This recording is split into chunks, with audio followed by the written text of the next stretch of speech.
pelas ruas, eu sinto a brisa chegar. Sonhando acordado, com a praia de frente pro mar. Amigas y amigos, así comienza una vez más La Verdad ha Muerto. Esta es su transmisión del día 22 de agosto, jueves de 2024. Bueno, y muy bien, comenzamos una nueva transmisión de este programa que tiene su podcast en el canal de YouTube, que ustedes podrán encontrar, así como bien dijimos, como La Verdad ha Muerto 2024. Y allí encontrarán en el canal todas las emisiones y las curiosidades de este programa, que comienza hace poco más de una semana y que intenta tener una pretensión muy ambiciosa con respecto a durar un poco más que un café en un bar. Muy bien, vamos a hacer algunas apreciaciones para tener en cuenta, en caso que usted quiera y guste. Tenemos redes sociales, hay una página de Facebook, hay otra de Instagram. Lo busca así, también de la misma forma, La Verdad ha Muerto. Y allí podrá también acercarse, ver alguna que otra fotito, curiosidad, alguna cita literaria, una ocurrencia. Y en caso que quiera participar, podrá dejar también su mensaje, su comentario. Lo puede hacer en las redes, lo puede hacer en los comentarios de los videos en YouTube. Usted elegirá. Ya eligió estar aquí, ya apretó, hizo clic. Entonces, sin más, tendremos que movernos, hacer algo, ¿no? A presentarle alguna temática, alguna cuestión para este día al respecto. Y bueno, bien, comencemos entonces. Tenemos uno de los temas conceptuales para el día de la fecha. Y a este lo hemos llamado "Me falta un diente, ¿qué puedo hacer?". Así mismo. Bueno, bien, cosa que suele pasar, sea por un accidente, alguna anécdota que tenga ahí guardada, algún codazo en el colegio, se agachó, se llevó puesta la canilla cuando estaba tomando agua. Bueno, es la cosa que puede pasar. Nos puede faltar un diente en algún momento de la vida. ¿Y qué hacer al respecto? Bueno, el informe aquí que nos presenta la producción dice: la ausencia de un diente es un problema estético, claro que sí, que provoca un sentimiento de inseguridad en quien lo sufre. Y sí, en quien sufre el problema de no tener el diente. En el otro claro que no le va a afectar para nada. Pero dice que también afecta al estado general y a la salud de la boca. Bueno, hay una cuestión médica también para tener en cuenta. Dice: para suplir la pérdida de una pieza dental, lo mejor es que acudas a una clínica dental. Consejo sabio, si lo hay. Que sea de confianza, dice. ¿De cuánta confianza estamos hablando? ¿Que le pueda pedir plata al dentista? No creo que sea ese tipo de confianza. Dice: y consultes con tu dentista, la opción más adecuada, claro, para tu caso, ya que existen múltiples alternativas. Puede llegarse hasta su dentista y decirle así, como le dije al principio: me falta un diente, ¿qué puedo hacer? Bueno, implante dental. Los implantes dentales dicen que quizá sea la opción más cómoda para el paciente. Está muy de moda, se puede hacer. Cuesta una moneda, eso sí. Dice la más adecuada para mantener una buena salud bucodental, pero es también la menos económica, bien, como decíamos. Dicen que al colocar un implante, este desempeñará la función de la raíz de la pieza ausente. Claro, porque es una cuestión bastante jodida igualmente. No sé si usted vio alguna vez, si lo invitaron a ver un implante. No creo, a mí tampoco, pero estuve chusmeando y pareciera ser que después de hacerle el dicho diente, pero va como atornillado en la encía eso. Es una cosa bastante sanguinaria la que hay que hacer para tener el diente. Pero bien, dice que se colocará una corona, como decía, o prótesis dental que reemplace el diente. El resultado es una pieza artificial fija con un aspecto muy similar al de los otros dientes, claro. No pretenda cometer el error de querer hacerse un diente blanco, impoluto, cuando el resto no coincide. Son más tirando marrones. No sea que cometa aquel error. Bueno, puente dental también se menciona aquí. Dice que en función del estado en el que se encuentren el resto de dientes, es posible tallarlos para colocar un puente, formado por dos coronas que irán cementadas. Lo van a revocar también. A los dos dientes adyacentes, o sea, hacia sus lados, y una pieza postilla adherida a ellos que reemplazará al ausente. Dice que esta opción también es fija y resulta muy cómoda. Y estética también. Usted ya va a poder reírse de todo a cada rato por cualquier cosa. Murió la tía Estela. Usted tiene diente nuevo y se va a reír de todo. Pero hay que tener en cuenta, dice que sin una raíz, ya sea natural o artificial, como charlábamos, que estimule el hueso maxilar, es posible, claro, que se pierda una pérdida ósea al respecto. Usted entiende lo que estamos hablando. Ahora también puedo optar por otra cuestión, menos dolorosa y más práctica, pero que también lleva sus consecuencias, ¿no? Como puede ser una prótesis removible. Entonces usted tiene que fijarse de ponerle bien el pegamento y no perderlo, ¿no? Que no se lo lleve el perro. Dice que un diente aislado también puede ser reemplazable. Y se puede reemplazar con una prótesis removible, pero sin embargo, esta opción solo puede llevarse a cabo cuando se deban sustituir otros dientes en la boca con la misma prótesis removible. Ya no es tan fácil nada, Dios señora, mejor cuídelo. Dice que aunque en principio la colocación de un implante dental es la opción más idónea, lo cierto es que dependiendo de las características particulares de cada paciente, el dentista podrá aconsejar una alternativa u otra, claro. Hay que ver cuánto le faltan también. Estamos hablando de uno, estamos hablando de tres. ¿De cuál diente, señora? ¿Por qué lo perdió? Cuídese, señora. Pero bueno, con estos consejos podemos abordar la primera temática, ¿no? Para tener en cuenta. ¿Por qué? Me falta un diente y qué puede hacer. Pero bien, ahora esto nos conduce a una siguiente propuesta. Y es que siguiendo esta línea, podremos hablar también de un personaje histórico de la Edad Media. Como solemos contar a menudo, la Edad Media estuvo muy dotada de personajes icónicos, personajes clásicos, algunos que han sido resaltados por sus virtudes o por sus defectos, por su belleza o por su fealdad. Y es aquí que llegamos al día con un tema, que es el tema conceptual, en realidad, del día de la fecha, impuesto por esta dirección de la radio, y que es María Tudor. María Tudor, que fue reina, pero se dice que fue una reina muy fea, beata, y además sin dientes. Entonces nos adentraremos en la vida de doña María Tudor, también llamada María la Sanguinaria, y de por qué se la llamó así. Pero para todo esto tenemos que adentrarnos en el próximo segmento. Y así empezamos el nuevo tema del día. Bueno, bien, se dice que María fue una niña muy triste, una reina sangrienta y una esposa desconsolada, una eterna embarazada. Se habla mucho de eso también, de la cantidad de embarazos psicológicos que ha tenido esta mujer.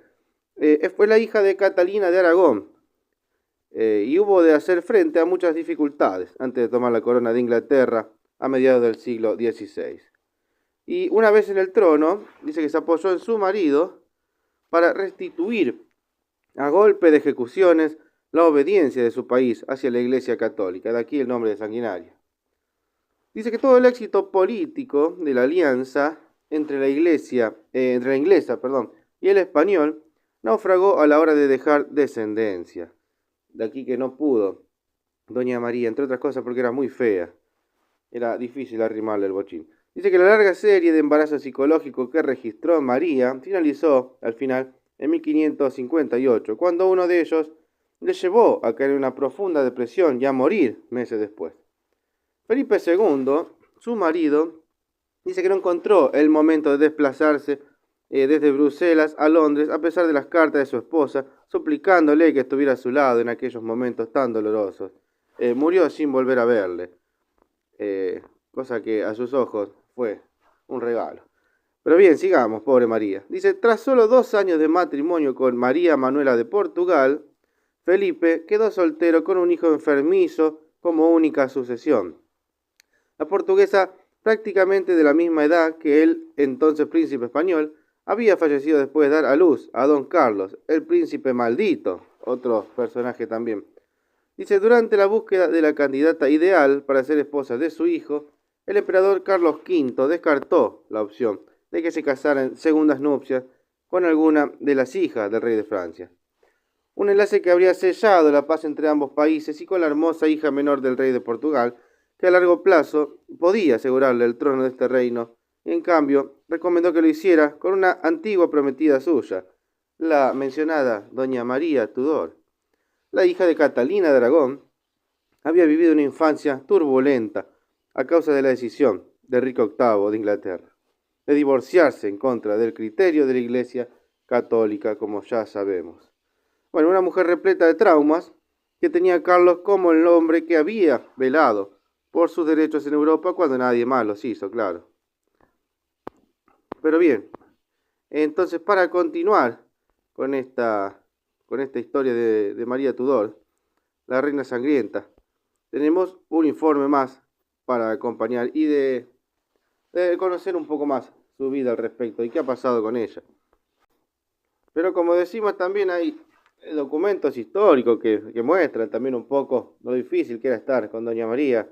Hay un retrato, si usted lo quiere buscar y verlo, comprobarlo, el retrato de María Tudor de Antonio Moro en 1554, donde no la hace muy agraciada la señora y la verdad estaba difícil la cuestión. Dice que bueno, como decíamos, fue la única hija de Enrique VIII, con su primera esposa Catalina de Aragón. Bueno bien, en sobrevivir hasta la edad adulta, esto es. ¿Por qué? Pues su medio hermano Eduardo VI, hijo de Enrique VIII y Juana Seymour, sucedió a su padre en 1547 a la edad de 9 años. Se dice que cuando Eduardo VI enfermó de muerte en 1553, intentó sacarla de la línea de sucesión porque supuso que daría marcha atrás a las reformas protestantes que habían comenzado durante su reinado y las de su padre. A su muerte, los principales políticos trataron de proclamar a Juana Grey, reina de Inglaterra, pero María reunió a sus seguidores en Anglia Oriental y depuso a Juana I, quien tiempo después fue decapitada. Tuvo mala suerte doña Juana, como ya sabemos en esa época estaba muy de moda. Bueno, fue la primera soberana de Inglaterra por derecho propio, excluyendo los disputados reinos de Matilde I y Juana I. En 1554 contrajo matrimonio con el príncipe Felipe de España, convirtiéndose en reina consorte de la monarquía hispánica al ascenso al trono de su marido en 1556, si bien nunca visitó España. Otro dato, el matrimonio fue recibido con una revuelta popular organizada por Tomás Wyatt, quien buscaba derrocarla en favor de su media hermana Isabel, una de las hijas de Enrique VIII y Ana Bolena. Sin embargo, el levantamiento fracasó e Isabel fue recluida en la Torre de Londres. Bueno, durante su reinado de 5 años, más de 280 disidentes religiosos murieron quemados en la hoguera, en las llamas, en persecuciones realizadas por doña María, y de allí que tiene su nombre María la Sangrienta. Bueno, María no tuvo hijos y padeció 2 embarazos psicológicos registrados, aparte de otros, uno en 1554 y otro en 1557, que la ridiculizaron en Europa, dice aquí. Pero bueno, solo a pocos días de su fallecimiento en 1558, reconoció a su media hermana como sucesora, que le quedaba. Después de su muerte, el restablecimiento del catolicismo en el país fue revertido con dureza por Isabel I, al comienzo de su reinado de 45 años que clausuró la época Tudor. Bueno, bien, dice aquí, para seguir hablando, nació el 18 de febrero del año 1516 en el Palacio de Placentia, en Greenwich, Inglaterra. Era la única hija del rey Enrique VIII, y su primera esposa, Catalina de Aragón, hija de Fernando II de Aragón e Isabel I de Castilla, conocido como los Reyes Católicos, por supuesto que sí, un dato común y general, de cultura general que sabemos, algunos, ¿no? No todos. Bueno, bien, entre esos todos o algunos no estoy yo. Dice que sobrevivió a la infancia. Su madre había sufrido muchos abortos involuntarios. Antes de su nacimiento, 4 embarazos previos habían resultado en una hija muerta y 3 hijos de corta vida o nacidos muertos, como Enrique, el duque de Cornualles. Bueno, bien. El embajador veneciano Sebastián Giustiniani felicitó al rey inglés por el nacimiento de su hija y el buen estado de salud de su serenísima madre, la reina. Aunque mucho más agradable fuese si el bebé hubiera sido varón, pero bueno. Sin embargo, Enrique VIII no se desanimó y contestando a Giustiniani escribió: «Los dos somos jóvenes. Esta vez fue una hija. Seguiremos luego con los hijos por la gracia de Dios», dijo él. Pero 3 días después del nacimiento fue bautizada en la fe católica en la iglesia de los frailes observantes en Greenwich. Su nombre honraba a su tía María Tudor, quien fue la reina consorte de Francia por su matrimonio con Luis XII, a quien Enrique VIII tenía mucho aprecio, se dice aquí. Entre sus padrinos estaban el Lord Canciller Thomas Wolsey, su tía abuela Catalina de York, condesa de Devon, y Agnes Howard, duquesa de Norfolk. Y bueno, Margarita Pole, condesa de Salisbury y tía segunda de Enrique VIII, patrocinó la confirmación de María, que se celebró poco después del bautismo. Y para continuar, al año siguiente, María actuó de madrina cuando fue nombrada patrocinadora de su prima Frances Brandon. En 1520, la condesa de Salisbury fue designada institutriz de María y John Hussey, más tarde Lord Hussey, fue su chambelán. Desde 1530, su esposa Lady Anne, hija de George Grey, conde de Kent, fue una de las asistentes de la joven princesa heredera. Hablaremos de su juventud un poco. ¿Quiere saber, enterarse? Le vamos a contar. Mientras tanto, dice, el matrimonio de sus padres estaba en peligro. Decepcionado por la falta de un heredero varón y con ansia de volverse a casar, Enrique VIII intentó que se anulara su matrimonio con Catalina.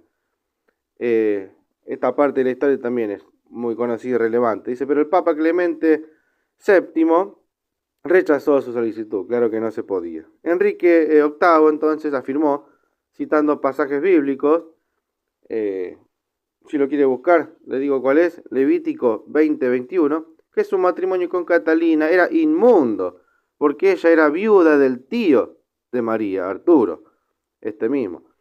Catalina indicó que su matrimonio con Arturo nunca se consumó, por lo que no fue un enlace válido.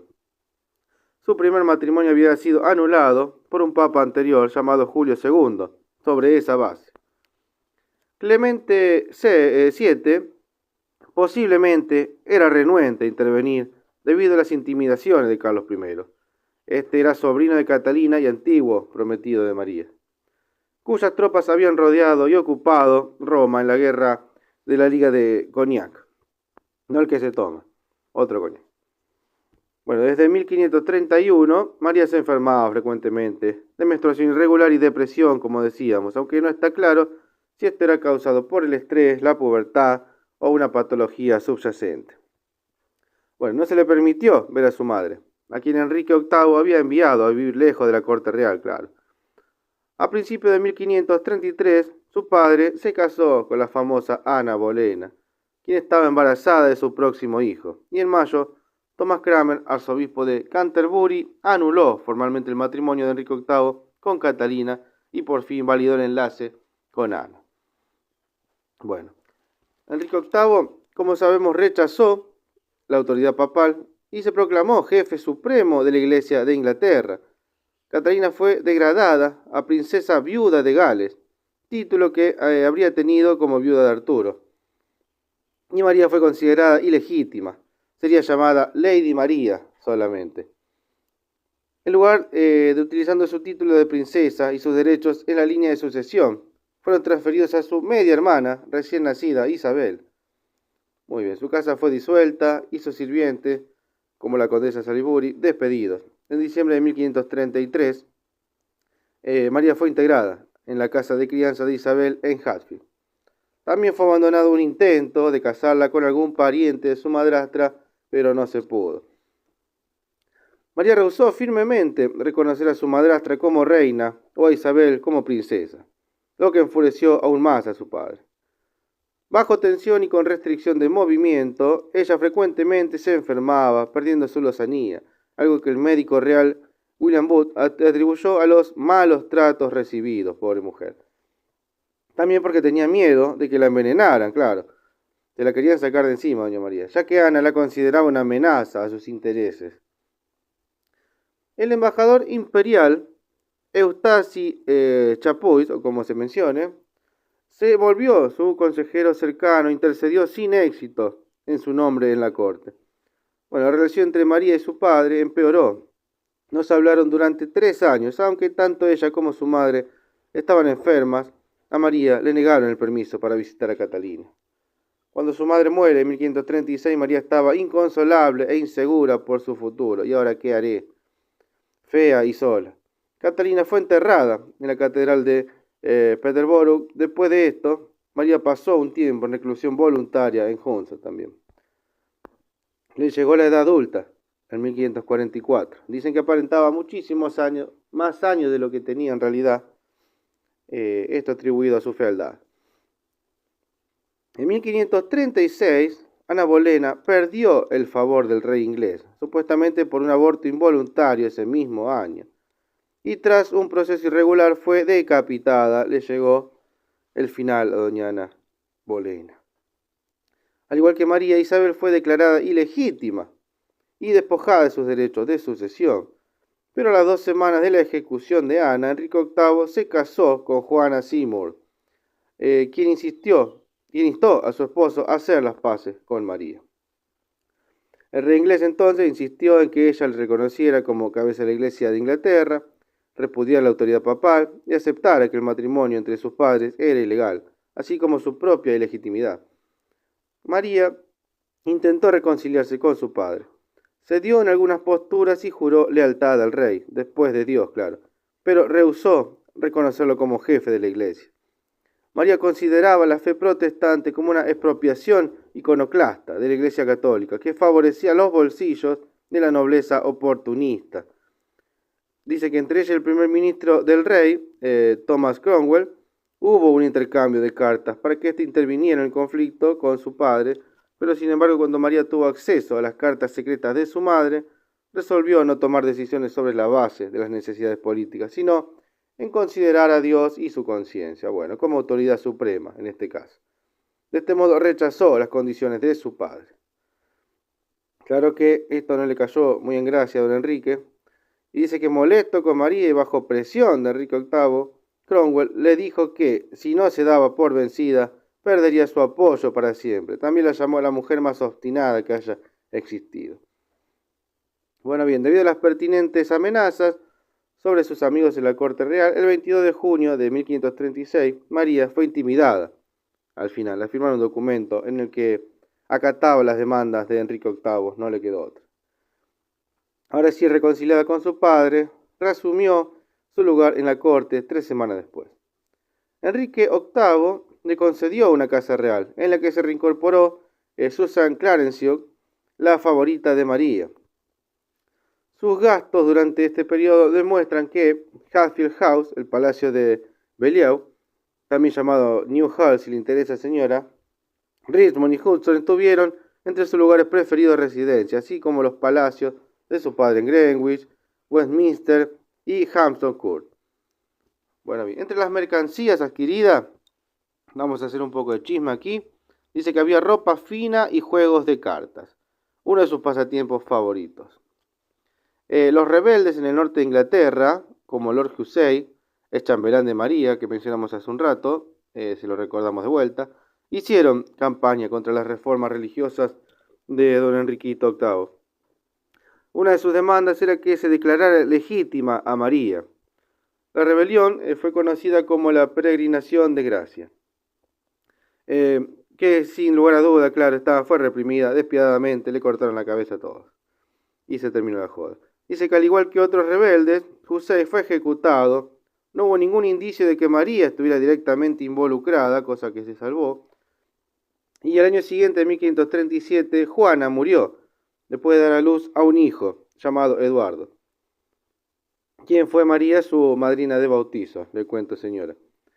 Algunos días después, se organizó un fastuoso funeral monumental en el que ella expresó bastante conmoción y recibió el honor de cabalgar en un caballo negro en la procesión. En los meses siguientes estuvo cuidando a, como le decíamos hace un rato, a este medio hermano, a quien según los sirvientes le prometió confidencias y lo trataba como si fuera su madre. Para los finales de 1539, María fue cortejada por el duque Felipe de Baviera, pero debido a que era luterano, hay el problema, la petición de mano en matrimonio no tuvo mucho éxito, que digamos. Pero en 1539, 39, Cromwell negoció una posible alianza con el ducado de Clevery. La sugerencia de que María se casara con el duque Clevery, que tenía la misma edad, por otro lado, pero fracasaron. Así todo se llegó a un acuerdo de matrimonio entre Enrique VIII y la hermana del duque, ya que estaba, se volvió a casar, don Enrique. No perdía tiempo, pescaba mucha espina. Dice, el rey inglés la conoció por primera vez a finales de diciembre de 1539. Sin embargo, a tan solo una semana de la boda programada, no se sentía atraído hacia ella en lo más mínimo, pero no pudo cancelar el matrimonio por razones diplomáticas y ante la falta de un pretexto adecuado, no pudo encontrarle la vuelta. Bueno, Cromwell cayó en desgracia y fue arrestado por traición en 1540. Uno de los cargos improbables en su contra era que había planeado casarse con la propia María. No lo creo. Pero bueno, Ana consintió la nulidad del matrimonio, que no se había consumado, dicho sea de paso, y Cromwell, como tantos otros, ¿qué le pudo pasar, señora? Y fue decapitado, claro que sí. Bueno, bien, llegamos al 1541, donde Enrique VIII ordenó que la condesa de Salisbury, la antigua institutriz, ¿se acuerda? Y madrina de María, fuera ejecutada también por supuestamente haber participado en un complot católico en el cual estaba implicado su hijo, Reginald Pole, otra que le cortaron la cabeza. No le preguntaron nada más, derecho, pase, y hacían un desparramo de cabeza por todos lados. Según las crónicas, su verdugo era un joven miserable y desatinado, que, escuche bien, literalmente cortó la cabeza y los hombros en trozos. Le erró al hachazo, parece, y le sacó medio cuerpo, lo que debía ser solamente la cabeza. Manera de sufrir de esta mujer, me imagino. En 1538, Cromwell ya había advertido a la princesa que no recibiera más desconocidos en la corte. En 1542, después de la ejecución de la quinta esposa ya de Enrique VIII, Catalina Howard, el monarca soltero invitó a María a asistir a las festividades reales de Navidad. En la corte, mientras su padre estaba entre casados y sin consorte, María actuaba de anfitriona, claro. Y en 1543, Enrique VIII, adivine qué, se casó con su sexta y última esposa, Catalina Parr. Dijo que aquí colgó los botines, dijo basta para mí, basta para todos, última vez. Esta sí, quien fue capaz de acercar a la familia. Enrique VIII reincorporó entonces a sus dos hijas en la línea de sucesión mediante la ley de sucesión de 1544 y la situó después de Eduardo. Sin embargo, ambas permanecieron legalmente ilegítimas, claro. Le llegó la muerte a don Enrique. Enrique VIII murió en 1547 y Eduardo VI le sucedió. No obstante, dicen los países de mayoría católica, lo consideraban hijo ilegítimo del monarca inglés. En cambio, María era tratada como la legítima heredera del trono. Su primo Carlos I la alentó entonces a reivindicar, pero ella resolvió aceptar a su medio hermano como rey de Inglaterra y se acabó el problema. Dice que en los primeros años de su infancia, Eduardo y sus medias hermanas eran muy cercanos, relación que se refleja en una carta de condolencias que el joven rey envió a María. Dice, no debemos lamentar la muerte de nuestro padre, pues fue la voluntad de Dios. Las cosas cooperan para bien, en lo que yo pueda seré mejor hermano para ti y desbordaré de bondad. 3 meses después de la muerte de su padre, María dejó la casa de Catalina al final, la última esposa, con quien vivía hasta entonces, y se retiró a sus propiedades heredadas, como dijimos antes, una en Norfolk, otra en Suffolk y Essex, y también le fueron concedidas Hudson y Beliau. Por si estaba aburrida, tenía otras más para ir a pasear. Bueno, bien, debido a que Eduardo VI era un niño aún, el poder pasó a un consejo de regencia, dominado por protestantes y su tío Edward Seymour, quienes intentaron establecer su fe en el país. Por ejemplo, tenemos para dar un ejemplo aquí la ley de uniformidad de 1549, podemos decir. Prescribió ritos protestantes para los servicios de la iglesia, como el uso del nuevo libro de oración común de Thomas Cranmer. Entonces, a todo esto, María permaneció fiel al catolicismo y celebró desafiantemente la misa tradicional en la capilla de sus propiedades. Acá hago lo que quiero, es mi casa, dijo. Hizo un llamado a su primo Carlos I para que aplicara presión diplomática exigiendo que se le permitiera practicar su religión, claro. Paralelamente a esto surgieron protestas contra las nuevas leyes religiosas y María era sospechosa de simpatizar y apoyar a los rebeldes. Entonces Seymour consideró permitirle practicar su religión. Sin embargo, en una carta a su tío, Eduardo VI no entendía por qué ella insiste en rechazar lo que fue enseñado por los buenos hombres cultos del reino, y que, conociendo su buen carácter y cariño, no me imagino una razón adecuada para su rechazo que no sea falta de información.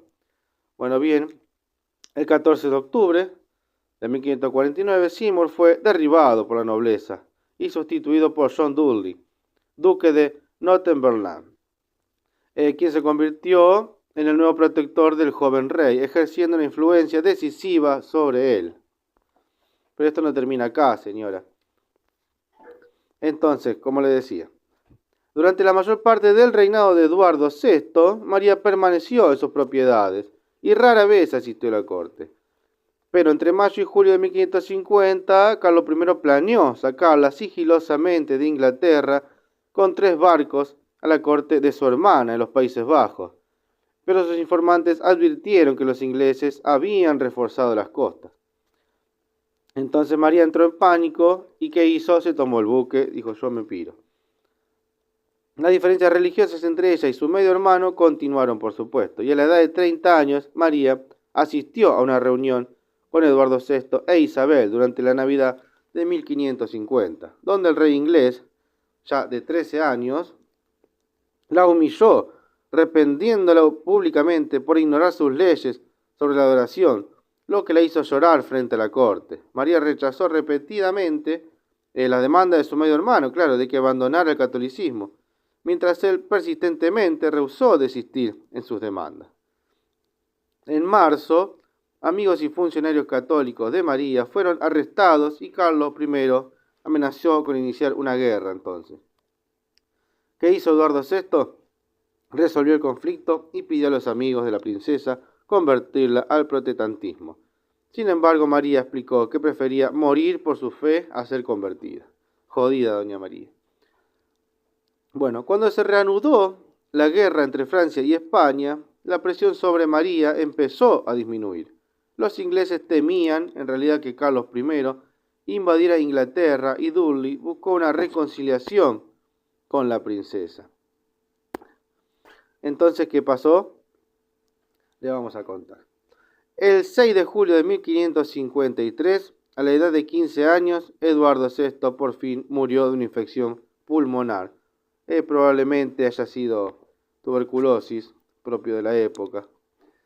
Bueno, no deseaba que la corona fuera a parar a María, claro que no, porque temía que ella restaurara el catolicismo y anulara sus reformas, claro, y las de su padre, por lo que planeaba excluirla de la línea de sucesión. Pero bien, sin embargo, sus consejeros le dijeron que no podía desheredar solo a una de sus media hermanas, claro, ya que también tendría que privar de sus derechos a Isabel, a pesar de que era protestante como él.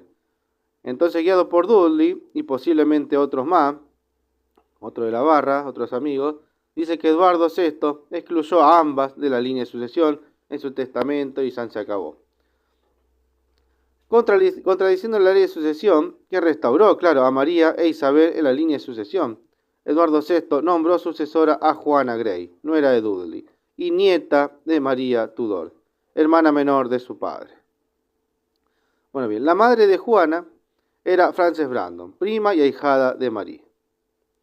El grado de responsabilidad de Dudley en el cambio de la línea de sucesión es objeto de controversia, claro que sí, mientras que tradicionalmente se cree que Dudley persuadió al joven rey. Claro, esto es una apreciación que se hace por allí. Y dos autores señalaron que la voluntad de Eduardo se decantó principalmente por el fortalecimiento del protestantismo. Bueno, bien, justo antes de la muerte de Eduardo VI, María fue convocada a Londres para visitar a su medio hermano moribundo. No obstante, sus consejeros le advirtieron, claro, que la convocatoria era un pretexto para capturarla y facilitar el ascenso de Juana al trono.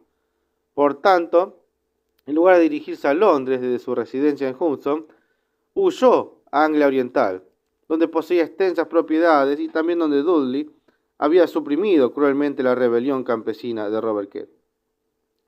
Muchos adherentes, a la fe católica y oponentes de Dudley vivían allí. Bueno, aunque sabía de antemano aquellos movimientos, Dudley no se preocupó tanto.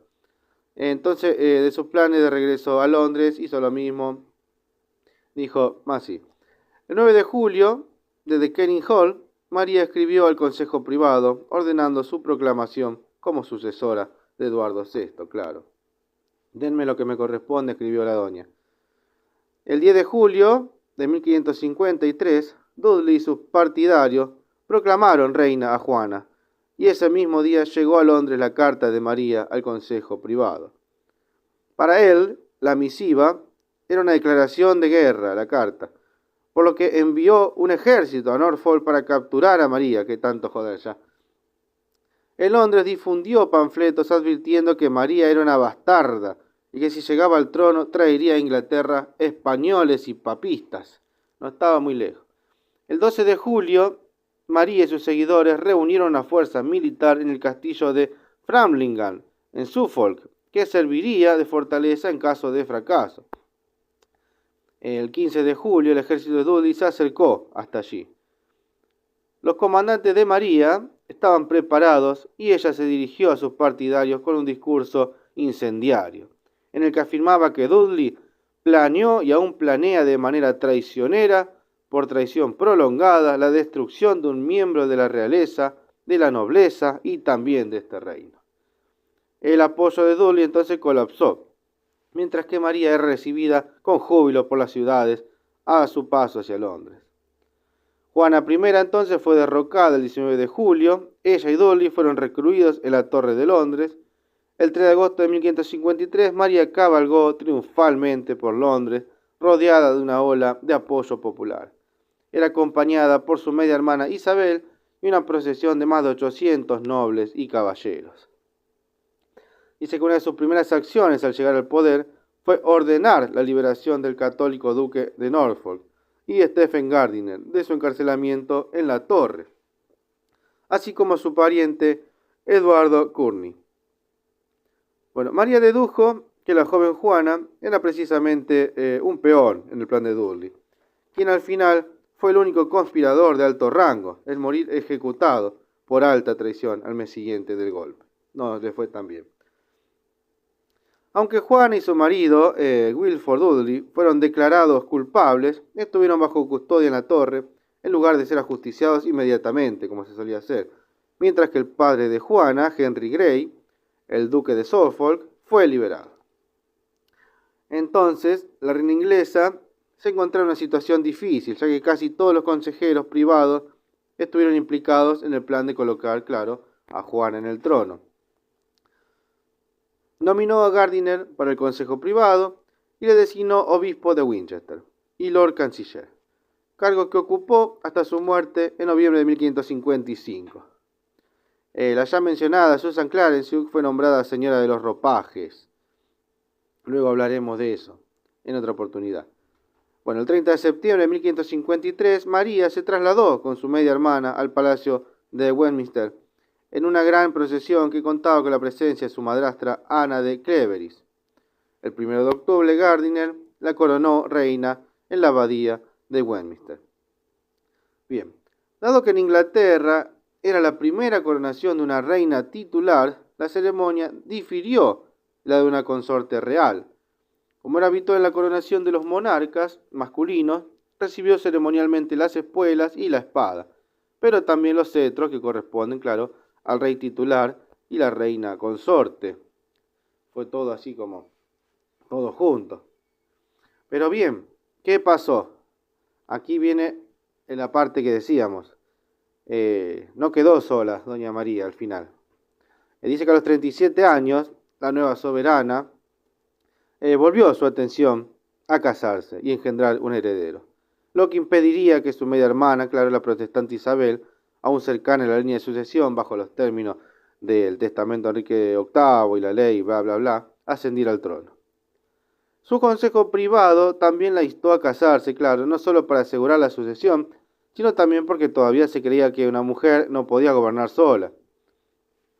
Asimismo, también existía la preocupación justificada de que María obedeciera a su consorte.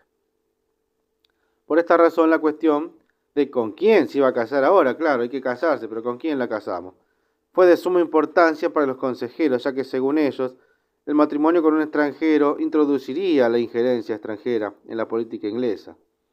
Don Eduardo Courtney y Reginald Pole fueron mencionados como posibles pretendientes.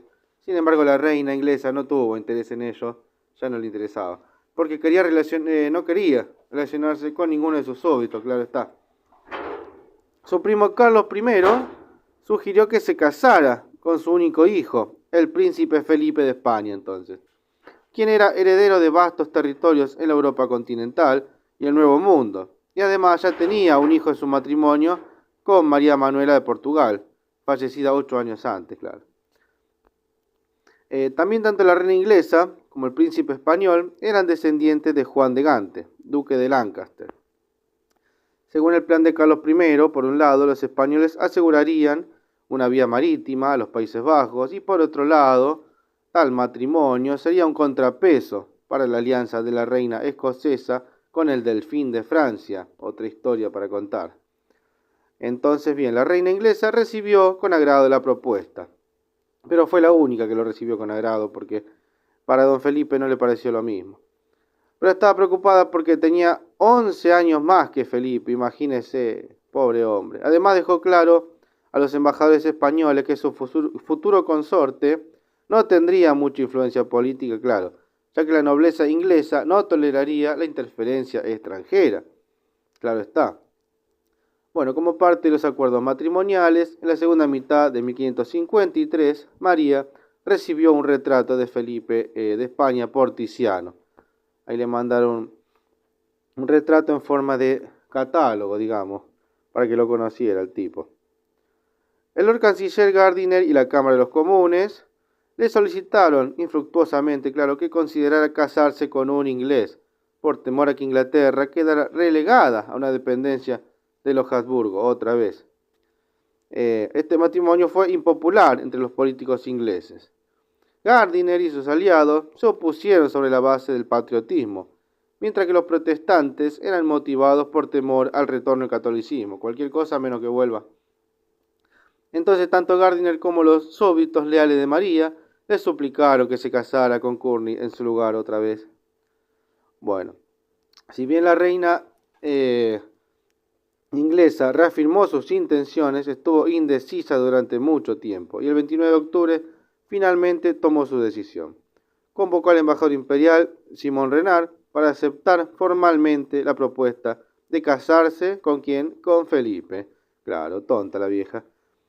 Porque dice que Dios la inspiró a convertirse en la esposa del príncipe. Ajá. Renard escribió a Carlos I informándole entonces. Ella creyó mis palabras sobre las cualidades de su Alteza, Felipito, y que su majestad expresaría su amabilidad, tomaría bien las condiciones que salvaguardarían el bienestar del país, por ser un buen padre para ella, como lo había sido en el pasado, y más ahora que será su majestad 2 veces su padre, y hará que su Alteza sea un buen esposo para ella. Bueno, bien, como dijimos, como respuesta a todo esto, se pudrió todo, estallaron insurrecciones por la insistencia de María en casarse con un príncipe español.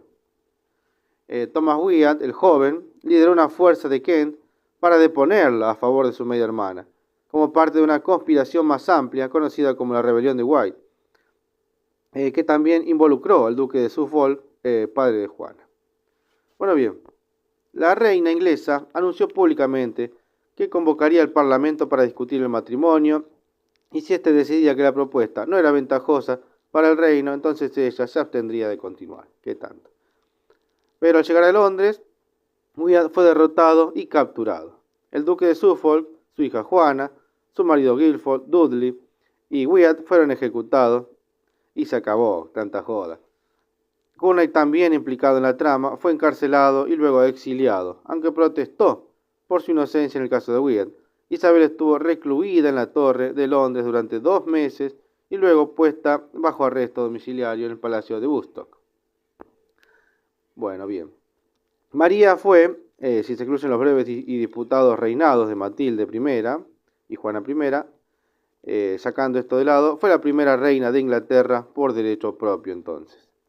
El régimen legal de su matrimonio con el príncipe Felipe se basó en la doctrina del derecho consuetudinario inglés sobre el iure uxoris, en el que la propiedad y los títulos pertenecientes a una mujer se hacían propios del esposo al casarse, y por tanto los políticos ingleses temían que cualquier hombre con el que se casara la reina se convirtiera de este modo en rey de Inglaterra de facto y nominalmente, y esa era toda la cuestión al respecto, por eso no se quería.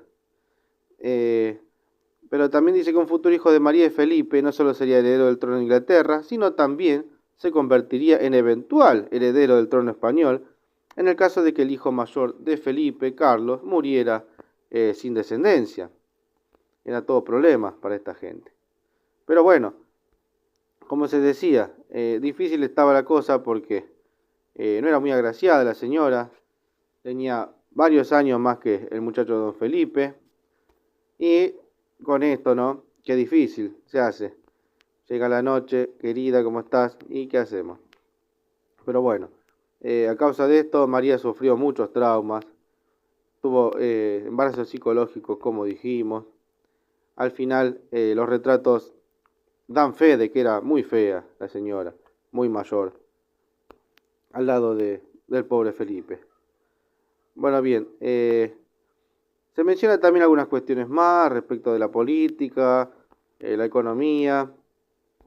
Hemos hablado de lo más relevante alrededor del tema y llegamos lamentablemente a contarle que un día se murió María. En sus últimos años la reina estaba física y mentalmente hecha pelota. Si bien había sido reconocida por su belleza en su juventud, vamos a decir que sí, era descrita en sus últimos años como demacrada y aparentando mayor de lo que era, claro, según sus contemporáneos debido a las preocupaciones. Una cosa es una cosa y otra cosa es otra cosa. Los retratos no dan fe. Habría que retratarlo un poco antes, entonces.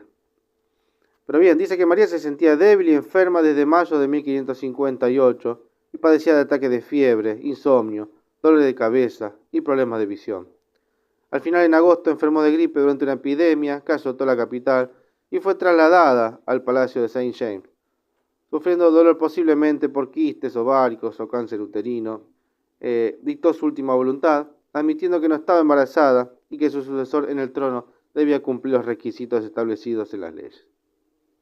Bueno y bien. Y entonces así un día, doña María de Tudor se murió. Así hemos pasado el informe del día de la fecha de María Tudor, la sanguinaria, la fea. Pobre María, ¿qué no le pasó? A continuación tendremos algo más, quédese ahí. Todavía queda algo del programa del día de la fecha. Esto es La Verdad ha muerto. Continuamos. Bueno y bien, ahora llegando al final de este programa, hablaremos un poco de mitología griega y sus personajes. En esta ocasión hablaremos de la Esfinge, el enigma alado de Tebas, como se lo llama. Bueno, la Esfinge es una de las figuras más enigmáticas de la mitología griega. Esta criatura con cuerpo de león y cabeza de mujer se destaca en los relatos míticos por su papel desafiante en las afueras de Tebas. Recordemos que la Esfinge es hija de los monstruos Equidna y Tifón, y que fue enviada por la diosa Hera para castigar a la ciudad de Tebas, debido a los pecados de su rey Layo. Muy bien, otras versiones del mito sugieren que la aparición de la esfinge podría haber sido más bien un acto orquestado por los dioses Apolo o Dioniso.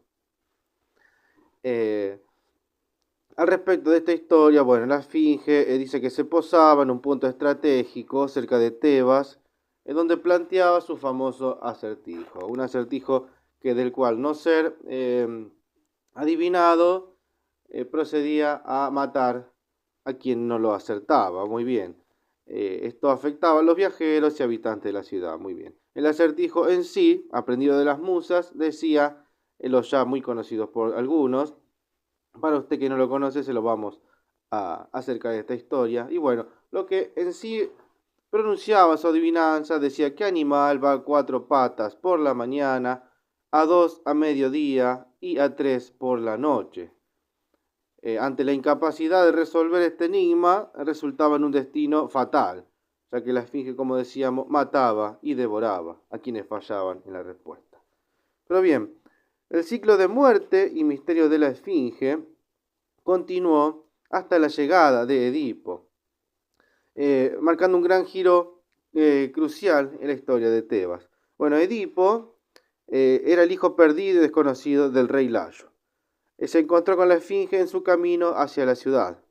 Entonces, frente al desafiante acertijo, Edipo demostró su ingenio y sagacidad al dar la respuesta correcta, y que respondió que era el hombre, la respuesta al enigma.